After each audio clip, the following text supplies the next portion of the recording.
This is a Dirt Trax exclusive. Okay, so it's been about 24 hours since the news of Yamaha's side-by-side production changes pretty much rocked the industry. These are big changes, there's two very distinct stories, and now that the dust has settled, we actually talked to Yamaha, so we have the boilerplate truth. Story one was that Yamaha was going to shut down production of side-by-sides out of the Newnan, Georgia plant, but still produce side-by-sides somewhere else. Story two was that Yamaha was going to exit side-by-side production altogether under their own Yamaha production facilities and work with an OEM to build Yamaha-branded side-by-sides. And I'm here to tell you that story B is actually the truth. Yamaha will cease to produce all side-by-sides under their own branded facilities, and that means that the Newnan, Georgia facility will no longer produce side-by-sides. But there's a whole lot more that needs to be talked about here than just the obvious. Firstly, why did Yamaha feel the need to do this? Well, it's no surprise from their same-day August 4th release of earnings statement that there is serious pressure on the off-road category, which was not making money. What makes the big world go round in business is profit, and unprofitable sectors need to be adjusted to make them profitable. Keep in mind, Yamaha is a worldwide company, and profit pressure is felt globally for a company of this size. Stakeholders look for leadership to make smart moves and adjust as necessary.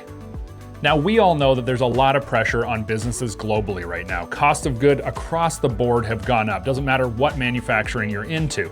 Add to this tariffs, and you have a lot of financial pressure on business. Along with that, let's all keep in mind Yamaha, being the originator of the side-by-side vehicle with the introduction of the Rhino for sale in the 2004 model year, also faced serious lawsuits dealing with rollovers, and many of those lawsuits took much longer than you may expect to sort out and put added pressure on the company's off-road side-by-side figures. Now, you might see all of this that I've just talked about as complete doom and gloom, but I see it as anything but. Yamaha is a company that at any point could make the decision to produce the highest quality, highest horsepower, most potential side-by-sides in the industry. They are a freight train of engineering force. And they're a freight train of force in all industries, with engineering capabilities rivaled by none. They have more potential bottled up in their company than we will likely ever know. And should they choose to re-enter the market and build their own side-by-sides, you can be sure they'll do it with unsurpassed capabilities and technology that leaves us in wonder and awe. But what does this mean for the in-term? That's a great question, and truly, nobody has the answer right now. It's all 100% speculation. What we can tell you is that Yamaha will continue to sell side-by-side vehicles moving forwards. They've got lots of stock in the pipeline for this season and possibly even next, and I have no doubt we will see a collaborative release announcing who the OEM is that they're going to work with to build their rebranded side-by-sides. Will that company use current Yamaha engines like the Snow Industries did? I would imagine that's likely, but again, a total guess.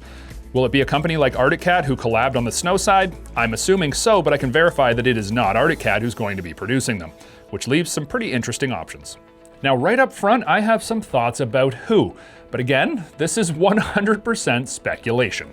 Yamaha and Honda already have partnerships in small displacement Japanese scooters. Yamaha and Kawasaki actively work together, along with Honda and Suzuki, on their future hydrogen combustion engine technology, so there's lots of potential there.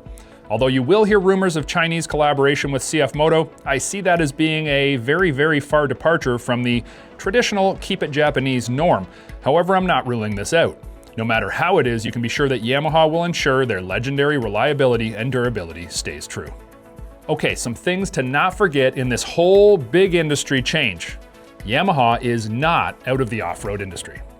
Newnan, Georgia will ramp up ATV production and engineering. It's obvious that the ATV side of things is still producing strong numbers and doing well.